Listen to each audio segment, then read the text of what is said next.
قام الوحش قابش الواد من وراكو، والاميره المسحوره واقفه فين؟ هناك على اليمه التانيه رقماهم، بس عامله من بنها. بس بعد كده بقى ايه؟ الامير صعب عليها، قامت نطت من فوق الشجره وقامت عكشه الوحش من قفاه، وبعد كده قامت قرماه من ودانه. قام الوحش ساب الامير من سنانه، قامت هي واخداه وطلعوا يجروا وراحوا اتجوزوا بقى، عملوا فرح 7 ليالي، مش زي عندنا هنا ساعه ولا ساعتين وقلبه وقمه.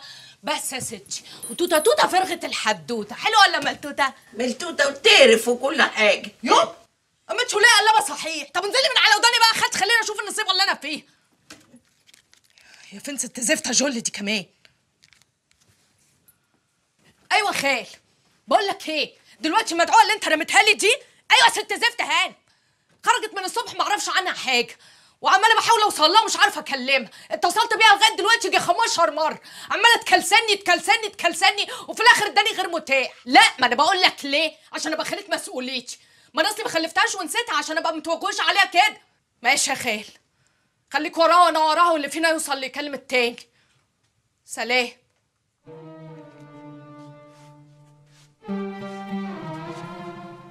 عاجبك كده خالتي؟ يعني فريد دلوقتي جرالها حاجه كده ولا كده؟ مش واجب برضك تكلمني تطمني؟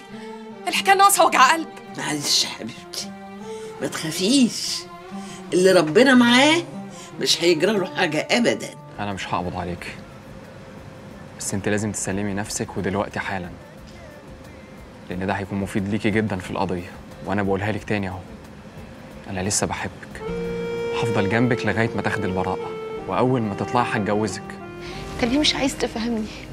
ليه مصر تقف ضدي؟ طب لو انا كنت عايزه اسلم نفسي ليه عملت كل ده؟ ليه غيرت اسمي وليه رضيت بالبهدله في الحاره؟ انا مش حامل ان انا اقعد يوم واحد في الحبس، انا مظلومه وما استاهلش كل اللي بيحصل لي ده. انت فاهم ده ولا لا؟ حاسس بيا ولا لا؟ فاهم وحاسس، بس انا كمان وضعي صعب، مش هقدر اخالف ضميري. احنا هنطلع من هنا على الاسم عندي، هعمل لك محضر انك جيتي وسلمتي نفسك، وانا هتابع بنفسي كل حاجه عشان اضمن انك ما تتبهدليش في اي حته هتروحيها لغايه ما تاخدي البراءه ان شاء الله. لو سمحت الحساب. يعني ده اخر كلام عندك؟ لا مش اخر كلام عندي، اخر كلام عندي ان حبيتك بجد، بغض النظر بقى انت مين او اسمك ايه او ساكنه فين، ان في حاجه جوايا بتقولي انك ما بتكدبيش عليا.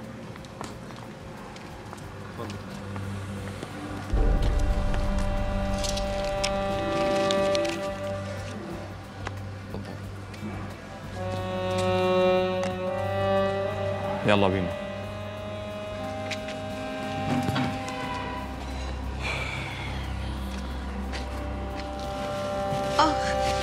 مالك في انت كويسه؟ انا كويسه، انا تمام. طب احنا برضه في طريقنا نعدي على المستشفى نطمن عليكي، يعني مش هضمن بعد كده موضوع المستشفى ده.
حضرتك جوزها؟ لا. طب حضرتك استنى لنا لحد ما الدكتور يكشف عليه.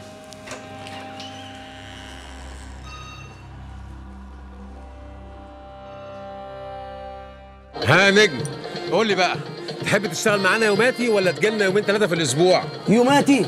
ده انا اجيلك الاسبوع كله والشهر كله والظهر كمان كله، انت تأمرني يا باشا، ولو جات لي اي مصلحه هلغيك. ما شاء الله عليك. طيب قول لي بقى، بالنسبه للاتفاقيات والماديات واللازم منه، نظامها ايه؟ لا الاتفاقات يعني قصدك على الفلوس؟ مع الماجنجر.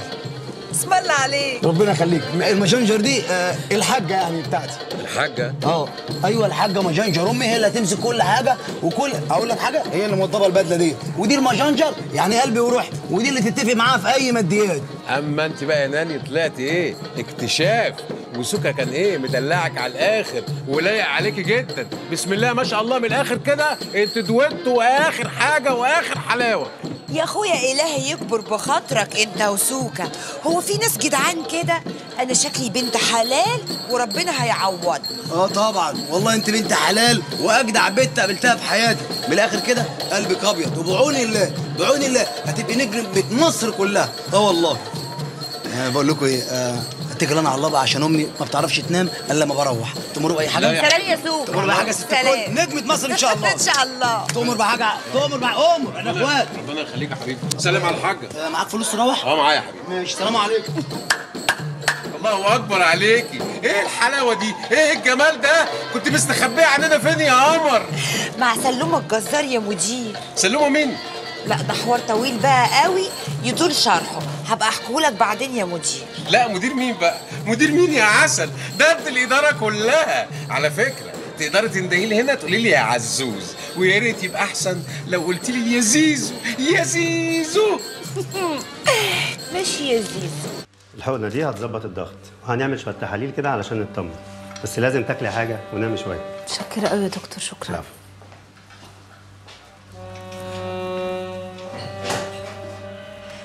انا عايزه اطلب منك طلب. اتفضلي.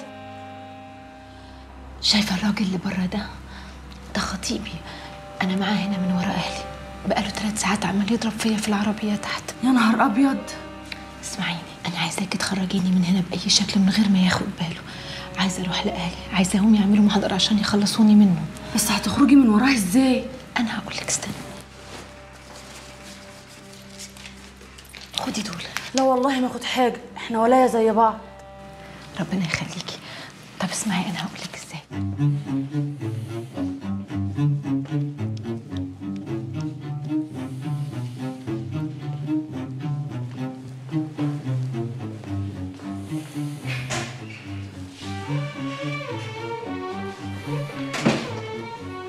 ممكن ادخل لها؟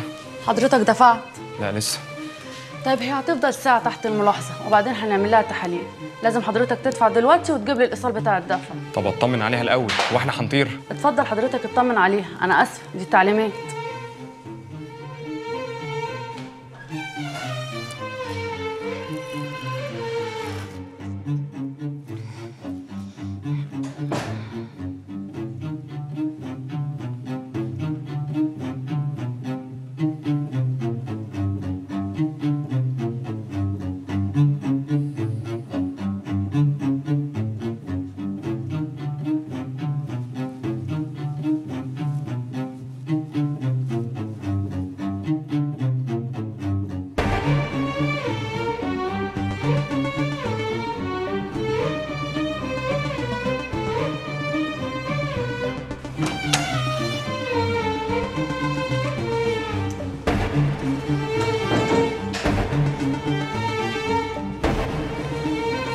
يا الخزنه فين؟ تحت جنب السلم على ايدك اليمين.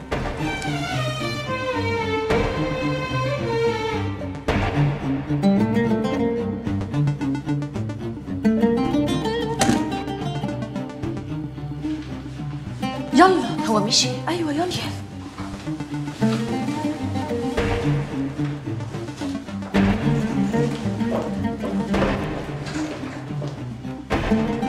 امشي على طول، هتلاقي سلم ينزلك على الباب الوراني. متشكره قوي، شكرا.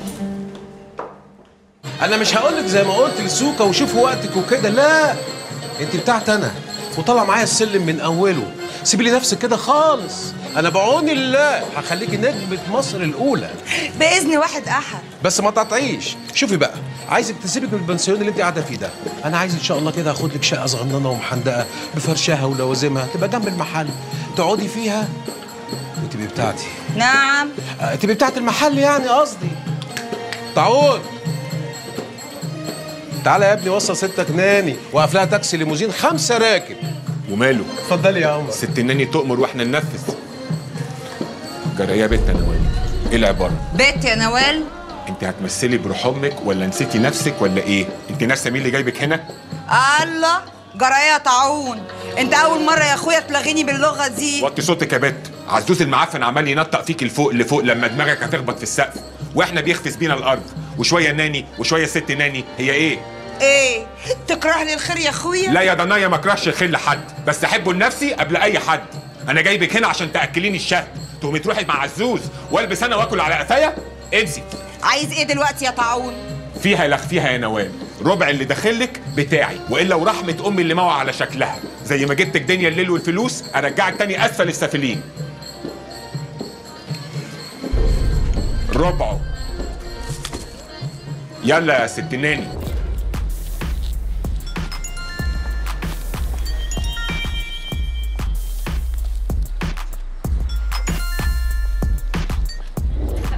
الو. ايوه يا كوريا. الساعة كام في ايدك يا ست هاني؟ اسمعيني يا كوريا، علاء عرف كل حاجه عني. يا نهار اسود ومنيل، وانا مش هعرف ارجع الحاره عشان هو عايز يقبض عليا. طب هو عرف ازاي موكوس؟ بعدين هبقى اقول لك بعدين.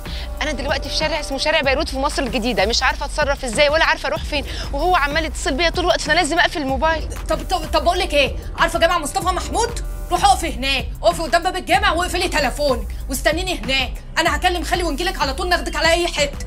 بقول لك ايه، خلي بالك من نفسك يا بنت، ما تخافيش يا جول، انا جايلك على طول، مسافه السك. سلام. ميرسي يا هبه. انا مش عارفه اشكرك ازاي. تشكريني ليه بس؟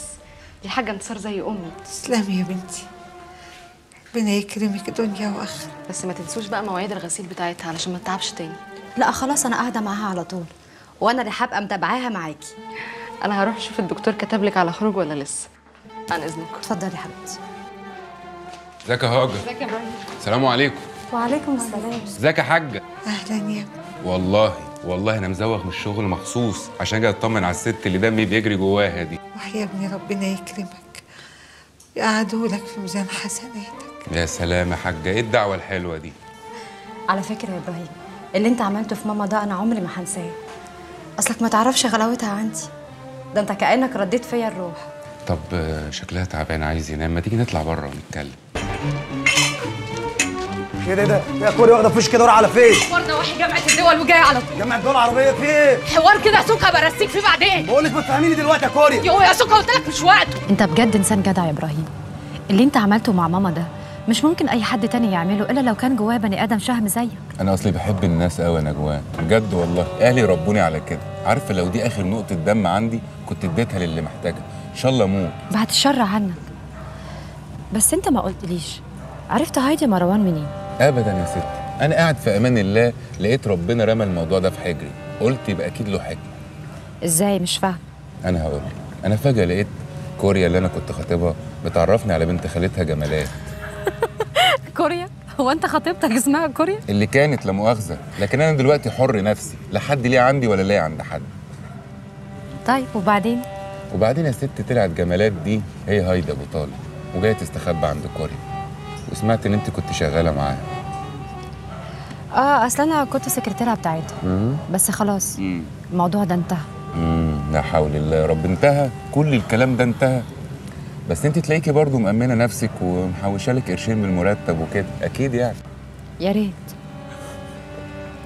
بس انا يعني لا مؤاخذه مش فاهم، انت ليه راميه امك في مستشفى حكومه كده؟ وكمان مش قادره تجيبي لها كيس دم من ابو 400 جنيه. هو انت فاكر يا ابراهيم لو انا كان معايا فلوس كنت هستخسر في ماما حاجه؟ انت لسه ما تعرفنيش، ولسه ما تعرفش غلاوه ماما دي عندي قد ايه. انا لو ينفع اصرف عليها فلوس الدنيا دي كلها وما اشوفهاش مرميه كده عمري ما هستخسر. شوفي ازاي، انت بنت حلال يا نجوان على فكره، عشان كده ربنا هيديك على قد نيتك.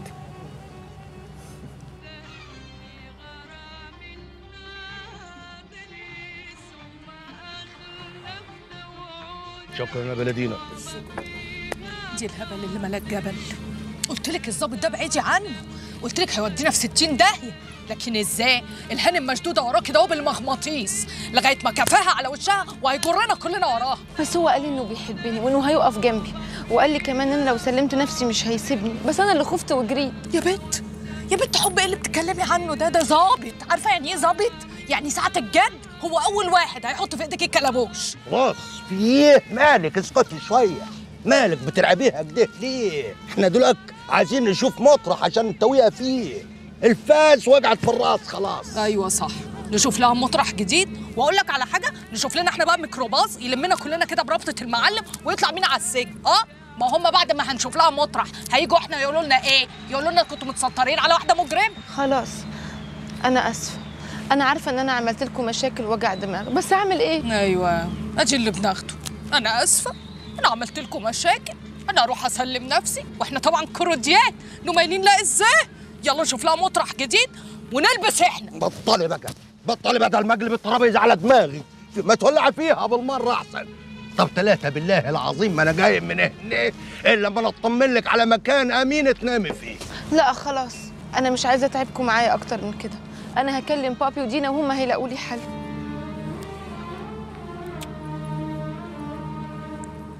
طب خلاص ما تزعليش، مش لازما يعني بابي ودينا. واحنا رحنا فين؟ احنا هنشوف لك حل ان شاء الله. انت مش فاهمه انا استريحت لك ازاي يا نجوان. انا كمان استريحت لك. على فكره انا عمري ما بعيط قدام حد غريب في حياتي ابدا، والنهارده عيطت قدامك كتير، ده انا مستغربه نفسي. بس ما تقوليش غريب، غريب ازاي؟ ده انا دمي بيجري جوه الست الوالده، يعني بيربطنا دم. كلامك صح، احنا كده كاننا قرايب. بقول لكم ايه، الدكتور كتب للحاجه على خروج، انزلوا بقى ادفعوا الفلوس في الحسابات. كتر خيرك يا هاجر. فيك الخير يا ابله. على ايه بس؟ بس انا مش عاجبني رميه الست الوالده كده، احنا لازم نشوف لها حد يتبرع لها بكليته، بدل ما احنا كل يوم بنشوفها بتموت. بعد الشر والنبي يا ابراهيم ما تقولش بتموت، بس هو يعني اللي هيتبرع لها بالكليه بتاعته ده محتاج له مبلغ كبير، وانا مش عارفه هجيبه لها منين. لقيتها. لقيتيه؟ البت هاجر الممرضه، الواد سوكا بيحبها. وهاجر دي عايزينها منها ميكروكرون ولا ايه؟ احنا عايزين نتاوي الهانم. يا خال البت دي انا اعتبر مديناها، لان انا اللي نزلتها الشغل لما كان اخوها حابسها، ما فيهاش حاجه يعني اما تتاوي جولي يومين عبال ما نشوف لنا صرف. يعني انت تعرفيها كويس، واثقه فيها يعني؟ هو انا اعرفها مش قوي يعني، بس اعرفها. وبعدين ادام الواد سوكا بيحبها يبقى اكيد البت دي جدعه. طب افرضي مثلا اللي اسمها هاجر دي رفضت، ولا سوكا كمان رفض، يبقى ايه الكلام وقتها؟ يا خال ده سوكا صاحب صاحبه، وعمره ما يسيب حد في دقيقه ابدا. بقول لك ايه، سيب لنا موضوع سوكا ده، انا هتصل بيه دلوقتي واقول له يقابلنا في الطريق، وبعدين هو الوحيد اللي هتلاقيه عارف البت دي زمانها في المستشفى ولا في بيتها. قال سوكا يسيب حد في زنقه، قال كله الا سوكا يا خال. ماشي، بتقول نازله على السلم خلاص اهي. مع احترامي للست الهانم ديت بقى كوريا، انا مش عايز هاجر تخش في الحوارات ديت. خلاص يا سوكا خلاص، لو انا هضايقكم انا خلاص مش عايزه. هو ايه اللي خلاص ومش خلاص؟ ما تبطلي السهوكه اللي انت فيها دي، قلت لك 100 مره خلاص خلصنا. انا خلاص اتفقت مع البت ورستها على كل حاجه، وهي قالت لي انها تقول لاخوها انك بنت زميلتها ومغتربه ومش لاقيه مكان تقعدي فيه، وبعدين هم كلهم يومين مش حوار يعني، وبعدين ده انا بديناه. انت هتفضحيها يا كوريا ولا ايه؟ خلاص يا بنت الناس. وانت يا سوكا طالما عملت خير هتلاقي خير ان شاء الله.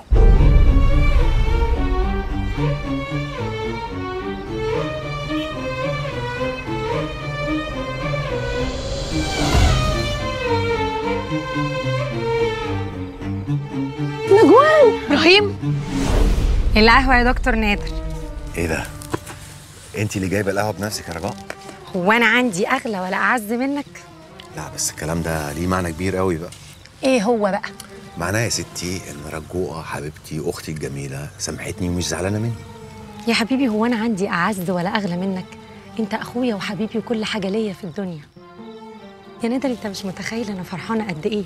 انت رجعت ليا ولشغلك ولبيتك وللحياه كلها. انا بس يا حبيبي اللي خايفه تكون زعلان مني. يا ريت يا حبيبي كانت ايدي اتقطعت ولا اتمدت عليك. رجاء بعد الشر على ايدك. وعلى فكره بقى القلم اللي انا اخدته ده كان مهم جدا بالنسبه لي، بس اياكي تستحليها. لا. مساء الخير. ساره انت لو ما نطقتيش يا وليه انت انا هحبس المنطقه باللي فيها وهقفلها لكم برضه لغايه ما اوصل لها. يا سعاده الباشا والله ما اعرف حاجه، وبعدين انت ماسك في قفايا انا بالتحديد ليه؟ ما المنطقه كلها قدامك ايه، ولا عشان ست غلبانه ومن كسره يعني؟ يا سعاده الباشا الاخت جمالات اخت فاضله ولم نرى منها سوء، ايه حكايتها مع الشرطه؟ مالكش انت دعوه يا عم الشيخ. بنت كوريا فين؟ مين جت اهي؟ اهي بنت كوريا. واد يا سوكه اخس عليك يا ولا بقى تاخد كوريا يا واد وتسيب امك. حقك عليا يا ام، حقك عليا. المره الجايه اخدك معايا انت واهل الحاره وعلاء باشا كمان. ايه يا ام سوكه؟ مستكتره علينا نقعد مع النجم يوم واحد ولا ايه؟ ما كل يوم قاعد معاك وبيغني لي كل ليله. يا ام سوكه تعالي تعالي. انا باشا. بنت هايدي فين؟ هايتي ده يا باشا ده نوع لبان ده ولا ايه؟ انت هتستهبلي يا بت؟ جمالات فين؟ جمالات.